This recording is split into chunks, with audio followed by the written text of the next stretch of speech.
Moroi shamwari dzangu. It's me, Tendai. Ndinonzi Tatenda.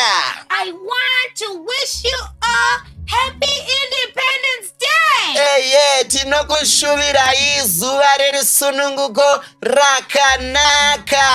Don't forget to keep learning because Kudzidza kupe